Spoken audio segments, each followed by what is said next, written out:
നമസ്കാരം, കൗണ്ടർ പ്രസിന്റെ മറ്റൊരു എപ്പിസോഡിലേക്ക് സ്വാഗതം. ഇന്ന് നമ്മൾ സംസാരിക്കാൻ പോകുന്നത് പോർച്ചുഗൽ കോങ്കോ മത്സരത്തിനെ കുറിച്ചിട്ടാണ്. റൊണാൾഡോയെ കുറിച്ചിട്ട് ഒരുപാട് വിമർശനങ്ങൾ വരുന്നുണ്ട്. ഇതിലൊക്കെ എത്ര സത്യമുണ്ട്, എന്താണ് ഇതിന്റെ യാഥാർത്ഥ്യം എന്നുള്ളത് കൂടി നമുക്ക് ഈ ഒരു അനാലിസിസിലൂടെ നമുക്ക് നോക്കാം. 76% പൊസഷനുള്ള ടീമിനെതിരെ അവരെക്കാൾ കൂടുതൽ എക്സ്ജി നേടിയിട്ടുള്ള എത്ര ടീമുകൾ ഉണ്ടായിരിക്കും? വളരെ കുറവായിരിക്കും അല്ലേ?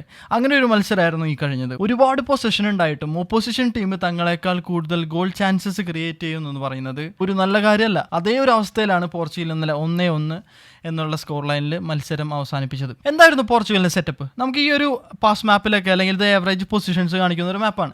ഈ ഒരു മാപ്പിൽ എടുത്ത് നോക്കിയാൽ കാണാം ഒരുപാട് ലോപ്പ് സൈഡഡ് ആണ് പോർച്ചുഗൽ ഇവിടെ. ഇന്നലെ പലപ്പോഴും റൊണാൾഡോക്ക് ഈ പറയുന്ന ലെഫ്റ്റ് ഹാഫ് സ്പേസ് ചാനൽ അല്ലെങ്കിൽ ലെഫ്റ്റ് വൈഡ് ചാനലിലേക്ക് ഡ്രിഫ്റ്റ് ചെയ്യുന്ന കണ്ടിരുന്നു.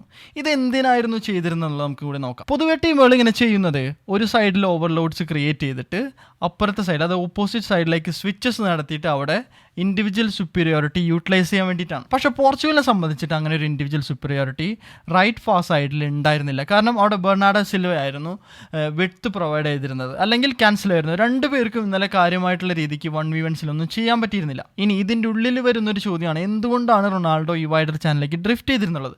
അതിന് സത്യം പറഞ്ഞു കഴിഞ്ഞാൽ ശരിക്കുള്ള ഉത്തരം നമുക്ക് കണ്ടെത്താൻ കഴിയില്ല. കാരണം രണ്ട് കാരണങ്ങളുണ്ടാവാം. ഒന്ന്, കോച്ചിൻ്റെ സ്ട്രാറ്റജി ആയിരിക്കാം, ഇത് സ്ട്രക്ചറിൽ വരുന്നുള്ള ഒരു ഷേപ്പിൻ്റെ ഭാഗമായിരിക്കാം. അല്ലാന്നുണ്ടെങ്കിൽ പ്ലെയറിന് ഫ്രീഡം കൊടുത്തതുകൊണ്ട് ഈ പറയുന്ന റോം ചെയ്തിട്ടുള്ള ഒരു ഫ്രീ റോളാണ് കൊടുത്തിട്ടുള്ളതെന്നുണ്ടെങ്കിൽ പ്ലെയേഴ്സ് പല ഏരിയയിലേക്കും ഡ്രിഫ്റ്റ് ചെയ്യുന്നുണ്ടാവും. പിന്നെ ഇതിൽ വേറൊരു ചോദ്യം വരുന്നത്, ഇങ്ങനെ ഒരു ലോപ്പ് സൈഡഡ് ഷേപ്പിലേക്ക് വരുമ്പോൾ അത് എത്രത്തോളം പ്രായോഗികമാവുന്നുള്ളതാണ്. ഇപ്പോൾ പെഡ്രോ നെറ്റോ സ്പേസ് കിട്ടുമ്പോൾ അല്ലെങ്കിൽ ഇൻഡെപ്തിൽ സ്പേസ് കിട്ടുമ്പോൾ ത്രൈവ് ചെയ്യുന്നൊരു പ്ലെയറാണ്. അദ്ദേഹത്തിന് ഷോർട്ട് സ്പേസസിൽ ഡ്രിബിൾസ് എടുക്കാനും ഒരു 2v1 സിറ്റുവേഷൻ ഒന്നും ഹാൻഡിൽ ചെയ്യാനായിട്ട് പറ്റിയൊരു പ്ലെയർ അല്ല.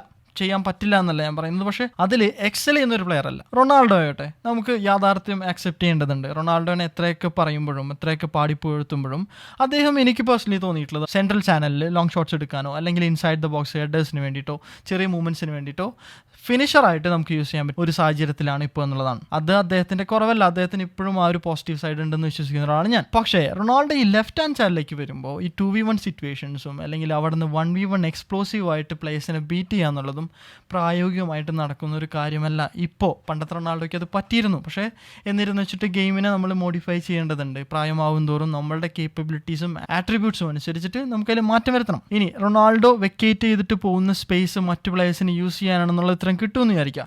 അപ്പോഴാണെങ്കിൽ പോലും അവിടെയുള്ള പ്രൊഫൈൽ ബെർണാഡോ സിൽവയാണ്.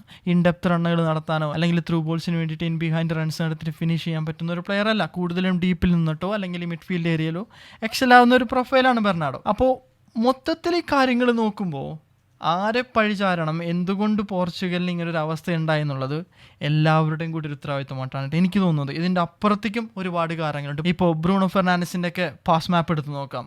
മിഡ്ഫീൽഡ് ഏരിയയിൽ ഒരു നമ്പർ 10, ഒരു 4-2-3-1 ഒരു നമ്പർ 10 ആയിട്ട് പ്രവർത്തിക്കേണ്ട ബ്രൂണോ ഫെർണാണ്ടസിൻ്റെ പാസ് മാപ്പും കാര്യങ്ങൾ എടുത്ത് നോക്കിക്കഴിഞ്ഞാലും അതും ലെഫ്റ്റ് ഹാൻഡ് സൈഡിലേക്കാണ്. ഐഡിയലി ഈ ഒരു സെൻട്രൽ ആയിട്ടുള്ള പൊസിഷൻസിൽ നിന്നിട്ട് അവിടെ നിന്ന് ഡിക്റ്റേറ്റ് ചെയ്യുന്നു.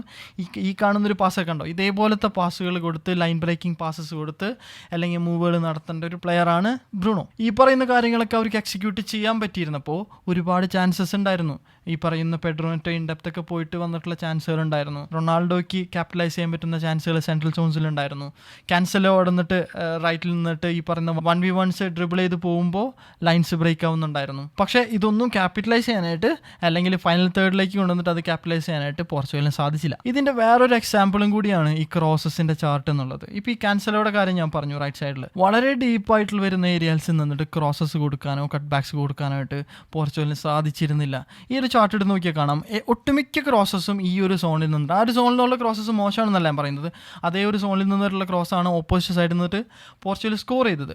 പക്ഷേ ഡെപ്തിൽ നിന്ന് വരുന്ന ഒരു ക്രോസസിന് വളരെയധികം അറ്റാക്ക് ചെയ്യാൻ അല്ലെങ്കിൽ ക്രിസ്ത്യാനോയുടെ പ്രൊഫൈലിനനുസരിച്ചുള്ള അറ്റാക്കുകൾ നടത്താനും സാധ്യതകൾ കൂടുതലാണ്. ഇപ്പോൾ ഈ ഗോളിന് തൊട്ട് മുന്നേ നടന്നിട്ടുള്ള ഒരു ക്രോസ് എന്ന് പറയുന്നത് ആ ഒരു സോണിൽ നിന്നിട്ടുള്ള ക്രോസ് ആയിരുന്നു. പക്ഷേ ഈ പറയുന്ന 1v1 ഡ്രിബിൾസ് ബുദ്ധിമുട്ടാക്കാനും കോങ്കോയ്ക്ക് സാധിച്ചു. കാരണം ഒരുപാട് ഫിസിക്കലി സ്ട്രോങ് ആയിട്ടുള്ള ടീമായിരുന്നു. ഫിസിക്കലി അവർ ഔട്ട് ക്ലാസ് ചെയ്യുന്ന ഒരു കാഴ്ച ഇന്നലെ പോർച്ചുഗലിനെ കണ്ടു. അവർ നേടിയിട്ടുള്ള ഗോൾ എടുത്ത് നോക്കിയാൽ കാണാം, ഒരു കോർണറിൽ നിന്നാണ് ഗോൾ വരുന്നത്. പക്ഷേ ആ കോർണർ സംഭവിക്കുന്നതിന് തൊട്ട് മുന്നേ ഫിസിക്കലി മിസ് മാച്ച് ചെയ്തിട്ടുകൊണ്ട് അവിടെ ആ ഡ്യുവൽ വിൻ ചെയ്തുകൊണ്ടാണ് കോൺഗോ ആ കൗണ്ടർ അറ്റാക്ക് തുടങ്ങുന്നത്. വളരെ ഇൻട്രസ്റ്റിംഗ് ആയിട്ടുള്ള ഒരു ഫാക്ടർ എന്ന് പറഞ്ഞാൽ കോൺഗോ വളരെ പേഷ്യൻ്റ് ആയിരുന്നു. ഒരുപാട് ടീമുകൾ നമ്മൾ റഷ് ചെയ്യുന്ന കാണാം ഡിസിഷൻസ് എടുക്കാനായിട്ട്, കൗണ്ടർ അറ്റാക്സ് എങ്ങനെയെങ്കിലും ഈ പറയുന്ന ഓപ്പോസിറ്റ് ഹാഫിലേക്ക് എത്തിക്കുക എന്നുള്ള രീതിക്ക്. പക്ഷേ കോൺഗോ ഒന്നും അങ്ങനെ ആയിരുന്നില്ല. പേഷ്യൻ്റ് ആയിട്ടുകൊണ്ട് സ്പേസസ് കണ്ടെത്തിക്കൊണ്ട് ബോൾ സർക്കുലേറ്റ് ചെയ്തുകൊണ്ടാണ് അവർ ത്രൈവ് ചെയ്തിരുന്നത്. ഇങ്ങനെ ലോപ്പ് സൈഡർ ആയിട്ടുള്ള സ്ട്രാറ്റജി കൊണ്ടുവരുമ്പോൾ വിഡ്ത്ത് എന്ന് പറയുന്നത് വളരെ ഇമ്പോർട്ടൻ്റ് ആണ്. പല സാഹചര്യങ്ങളിലും പോർച്ചുഗലിന് മിനിമൽ ആയിട്ടുള്ള വിഡ്ത്തിലേക്ക് പോകുന്ന കാഴ്ച നമ്മൾ കണ്ടു. ഈ ബെർണാഡോ സിൽവയും കാൻസലോ ഒക്കെ മിനിമൽ ആയിട്ടുള്ള വിധത്തിലേക്ക് പോകുന്ന നമ്മൾ കണ്ടു. ഇത് കോൺഗോയ്ക്ക് കാര്യങ്ങൾ എളുപ്പമാകും. കാരണം ഒരു ബാക്ക് ഫൈലാണ് ഇരിക്കുന്നത്. ആ ബാക്ക് ഫൈനെ പൊളിക്കാനായിട്ട് ഇവരെ സ്ട്രെച്ച് ചെയ്യേണ്ടതുണ്ട്, സർക്കുലേഷൻസ് നടത്തേണ്ടതുണ്ട്, ക്വിക്ക് ആയിട്ടുള്ള പാസസ് നടത്തേണ്ടതുണ്ട്. ഇപ്പോൾ ജർമ്മനിയുടെയൊക്കെ 7-1 സ്കോർ ലൈനിൽ വിജയിച്ച കളിയൊക്കെ എടുത്ത് നോക്കി കഴിഞ്ഞാൽ കാണാം, ക്വിക്ക് ആയിട്ടുള്ള വൺ ടച്ച് പാസസ് ആയിരുന്നു അവർ ചെയ്തിരുന്നത്. ആ ഒരു ബ്ലോക്കിനെ എങ്ങനെ മൂവ് ചെയ്തിട്ട് ഇൻ ബിറ്റ്വീൻ ദ ലൈൻസും സെൻട്രൽ സോൺസിൽ സ്പേസ് ക്രിയേറ്റ് ചെയ്യുക എന്നുള്ളത് ജർമ്മനി ഒരുപാട് ശ്രമിച്ചിരുന്നു. ഇത് സാധിക്കാതെ ഈ പറയുന്ന സെൻട്രൽ സോൺസിലൂടെ പെനട്രേഷൻ എളുപ്പമല്ല. എപ്പോഴും ഇങ്ങനെയായിരുന്നു, മിനിമൽ വിഡ്ത്തിലായിരുന്നു അല്ല ഞാൻ പറയുന്നത്, പല സാഹചര്യങ്ങളും അങ്ങനെ കണ്ടിരുന്നു. പക്ഷേ വിഡ്ത്തുള്ള അവസരത്തിൽ ഞാൻ ഈ നേരത്തെ മെൻഷൻ ചെയ്തിട്ടുള്ള മറ്റു പ്രശ്നങ്ങളും അവിടെ ഉണ്ടായിരുന്നു. പിന്നെ ഫസ്റ്റ് ഹാഫിൽ ഒരുപാട് ഈ പറയുന്ന കോങ്കോയുടെ ഇൻ ഫ്രണ്ടിലായിരുന്നു ഗെയിം എന്ന് നമുക്ക് തോന്നി. ഒരു ലോ ബ്ലോക്കിലിരിക്കുന്ന ടീമിനെ അല്ലെങ്കിൽ മിഡ് ബ്ലോക്കിലൊക്കെ ഇരിക്കുന്ന ടീമിനെ പൊളിക്കാനായിട്ട് ഇൻ ബിഹൈൻഡ് കൂടി നമ്മൾ സ്ട്രെച്ച് ചെയ്യേണ്ടതുണ്ട്. ആ ബ്ലോക്കിനെ വൈഡായിട്ടും സ്ട്രെച്ച് ചെയ്യണം, ലെങ്ത്തിലും, അതായത് ഇൻ ബിഹൈൻഡും സ്ട്രെച്ച് ചെയ്യണം. ഇപ്പോഴൊന്നും അവരുടെ ഫ്രണ്ടിലാണ് ഗെയിം നടക്കുന്നതെന്നുണ്ടെങ്കിൽ ഈ പറയുന്ന ഡിഫെൻഡ് ചെയ്യുന്ന ടീമിന് കാര്യങ്ങൾ കുറച്ചും കൂടെ എളുപ്പമാവും. ഒരു ടീം കൊഹിഷൻ ഇല്ലാത്ത രീതിക്കാണ് പോർച്ചുഗൽ ഇന്നലെ പെരുമാറിയിരുന്നത്. ഇപ്പോൾ ഇതിൻ്റെ ഒരു ചെറിയ എക്സാമ്പിൾ കാണിക്കുകയാണെങ്കിൽ ബെർണാഡോ സിൽവ ഇറങ്ങി വന്നിട്ട് ആ ഒരു ബാക്ക് ഫൈവിനെ ബ്രേക്ക് ചെയ്യുന്നുണ്ട്. പക്ഷേ ആരാണ് ആ സ്പേസ് അറ്റാക്ക് ചെയ്യുന്നത്? പിന്നെ മറ്റ് ചില എക്സാമ്പിളുകൾ നിങ്ങൾ കണ്ടിട്ടുണ്ടാവും. ബ്രൂണോ, ഈ പറയുന്ന റൊണാൾഡോ ബ്രൂണോ കട്ട് ബാക്കിൻ്റെ ഒരു ഇഷ്യൂ വളരെ ഇപ്പോൾ ഇൻസ്റ്റഗ്രാമിലൊക്കെ റീൽ ഒരുപാട് കളിക്കുന്നുണ്ട്. ആ ഒരു സീക്വൻസ് നിങ്ങൾ കണ്ടിട്ടുണ്ടാവും. റൊണാൾഡോ ഇൻ ബിഹൈൻഡ് അവിടേക്ക് റണ്ണ് നടത്തേണ്ട സാഹചര്യത്തിൽ ബോളിൻ്റെ അടുത്തേക്ക് വരുന്നൊരു കാര്യം. സോ ഇതൊക്കെ ഒരു ടീം കൊഹീഷൻ ഇല്ലാത്തതിൻ്റെ ഭാഗമായിട്ടുണ്ടാവുന്ന പ്രശ്നങ്ങളാണ്.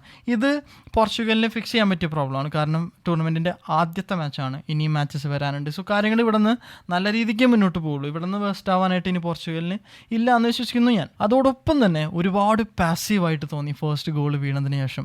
ഈ കോങ്കോ നല്ല ബ്രേവ് ആയിട്ടൊക്കെ പ്രസ് ചെയ്യുന്നുണ്ടായിരുന്നു, ഒരു മാൻ ടു മാൻ സിസ്റ്റത്തിലേക്കൊക്കെ പോകാനുള്ള ബ്രേവറി കാണിക്കുന്നുണ്ടായിരുന്നു. എന്നല്ലേ ആ ഒരു സാഹചര്യത്തിലൊക്കെ ലോങ് ബോൾസിനൊക്കെ സെക്കൻഡ് ബോൾസിനെ സപ്പോർട്ട് ചെയ്യുക ഇല്ലായിക, അല്ലെങ്കിൽ ഇപ്പോൾ ഇൻ ബിഹൈൻഡ് റണ്ണുകൾ ആ സമയത്ത് നടത്താനുള്ള ബ്രേവറി കാണിക്കാതിരിക്കുക, ഇങ്ങനെയുള്ള ഒരുപാട് കാര്യങ്ങൾ ഇന്നലെ നമ്മൾ കണ്ടു. ബ്രൂണോ ഫെർണാണ്ടസ് ഒക്കെ ഫോർവേഡിലേക്ക് ത്രൈവ് ചെയ്യാനായിട്ടുള്ള സ്പേസ് കിട്ടുമ്പോഴും അല്ലെങ്കിൽ ഓപ്പർച്യൂണിറ്റി കിട്ടുമ്പോഴും ഫോർവേഡ് പാസസ് നടത്താതെ ബാക്കിലേക്ക് പാസസ് നടത്തുന്ന കാഴ്ച. സോ ഇതൊക്കെ കൂടി വരുമ്പോൾ പോർച്ചുഗൽ ഇന്നലെ ആ ഒരു നമ്മളിങ്ങനെ one of the worst days അല്ലെങ്കിൽ അങ്ങനത്തെ ഒരു ദിവസമായിരുന്നു എന്ന് പറയില്ലേ, അങ്ങനെ ഒരു ദിവസമായിട്ട് ഇന്നലെ മാറുന്ന കാഴ്ച ഉണ്ടായിരുന്നു. പിന്നെ സെക്കൻഡ് ഹാഫിലേക്ക് വന്നപ്പോൾ ഇവർ പല പ്രോബ്ലംസും സോൾവ് ചെയ്യാനായിട്ടുള്ള ഡിസിഷൻസ് എടുത്തു. അത് ഇപ്പോൾ മാർട്ടിനസിൻ്റെ കാര്യത്തിൽ എല്ലാവരും മാനേജറെ കുറ്റം പറയും. ഞാനത് പറഞ്ഞത് ഒരൊറ്റ വ്യക്തിയെ മാത്രമോ അല്ലെങ്കിൽ റൊണാൾഡോയെ മാത്രമോ മാനേജറെ മാത്രമോ നമുക്ക് കുറ്റപ്പെടുത്താൻ കഴിയില്ല. ഇതൊരു മൊത്തത്തിലുള്ളൊരു പ്രോബ്ലമാണ്.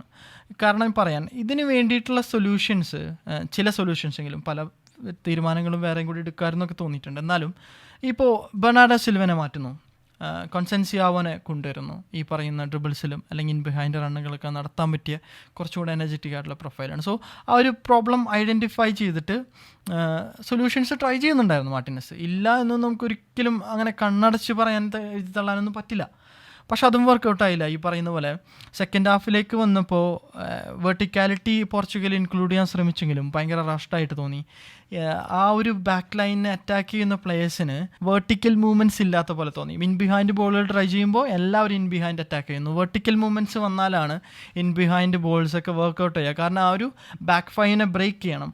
1-2 പ്ലേയേഴ്സ് താഴേക്ക് ഡ്രോപ്പ് ചെയ്യുകയാണെങ്കിൽ ചിലപ്പോൾ ആ ഈ ബെയ്റ്റ് കൊണ്ട് തന്നെ ബാക്ക് ലൈനിലുള്ള ഏതെങ്കിലും 1-2 ഡിഫൻഡേഴ്സ് ബെയ്റ്റഡ് ആവും. അങ്ങനെ അവർ ഇറങ്ങി വന്നിട്ട് ആ ഒരു ഷോർട്ട് പാസിനെ കവർ ചെയ്യാൻ ശ്രമിക്കും. ഈ സമയത്ത് ഇൻ ബിഹൈൻഡ് സ്പേസസ് ഓപ്പൺ ആവും. സോ അങ്ങനെയാണ് നമ്മൾ അതിനെ അറ്റാക്ക് ചെയ്യുക. അതുമാത്രമല്ല, മൊത്തത്തിൽ കോങ്കോ നല്ല ഒരുപാട് ഓപ്പർച്യൂണിറ്റി ഇൻ ബിഹൈൻഡ് പ്ലേ ചെയ്യാനായിട്ട് പോർച്ചുഗലിന് കൊടുത്തിരുന്നു, പ്രത്യേകിച്ച് ഫസ്റ്റ് ഹാഫിൽ. ആ ഒരു ലൈൻ വളരെ ഹൈ ആയിട്ട് അവർ കീപ്പ് ചെയ്യുന്ന കാഴ്ച നമ്മൾ പലപ്പോഴും കണ്ടതാണ്. എന്തൊക്കെയായാലും പോർച്ചുഗലിന് ഇനി നല്ല സമയം ഉണ്ടാവും തന്നെ പ്രതീക്ഷിക്കാം. ഞാൻ എപ്പോഴും പറയുന്ന കാര്യമാണ്, പോർച്ചുഗൽ, അർജന്റീന, ബ്രസീൽ, ജർമ്മനി, സ്പെയിനൊക്കെ എല്ലാ നല്ല ടീമുകളും കടന്നു വരണം. നല്ല ക്വാർട്ടർ ഫൈനൽസും സെമി ഫൈനൽസും ഫൈനൽസും ഒക്കെ നമുക്ക് ഉണ്ടാവേണ്ടതുണ്ട്. സോ അതിന് വേണ്ടിയിട്ട് ടീമുകളും പ്ലെയേഴ്സും റൊണാൾഡോ അടക്കം ഫോമിലേക്ക് തിരിച്ചു വരേണ്ട കാഴ്ച നമുക്ക് കാണണം. അത്രയധികം കൊതിയോടെ കാത്തിരിക്കുന്നതാണ് നമ്മൾ. പിന്നെ ഒരു കാര്യം, ഈ വീഡിയോ നല്ലപോലെ ലേറ്റായി എന്ന് എനിക്കറിയാം. ഗെയിം കഴിഞ്ഞിട്ട് 2 ദിവസത്തോളമായി. സോ അതിന് ക്ഷമ ചോദിക്കുകയാണ്. ഒരുപാട് തിരക്കിലായി പോയി ജോലിയുടെ കാര്യങ്ങളൊക്കെ ആയിട്ട്. ഞാൻ പരമാവധി ഇനി വരുന്ന വീഡിയോസ് സമയത്തിന് തന്നെ അപ്ലോഡ് ചെയ്യാൻ ശ്രമിക്കാം എന്നുകൂടി പറഞ്ഞുകൊണ്ട് വിശേഷങ്ങൾ ഞാൻ ചുരുക്കമാണ്. ഇതായിരുന്നു എൻ്റെ പെർസ്പെക്റ്റീവ് ഈ മാച്ചിനെ കുറിച്ചിട്ട്. വരുന്ന മാച്ചിലെ വിശേഷങ്ങളായിട്ട് കാണുന്നവരെ സപ്പോർട്ട് ചെയ്യുന്ന എല്ലാവർക്കും നന്ദി. Thank you so much. അടുത്ത വീഡിയോ ആയിട്ട് കാണുന്നവരെ ബൈ. Thank you.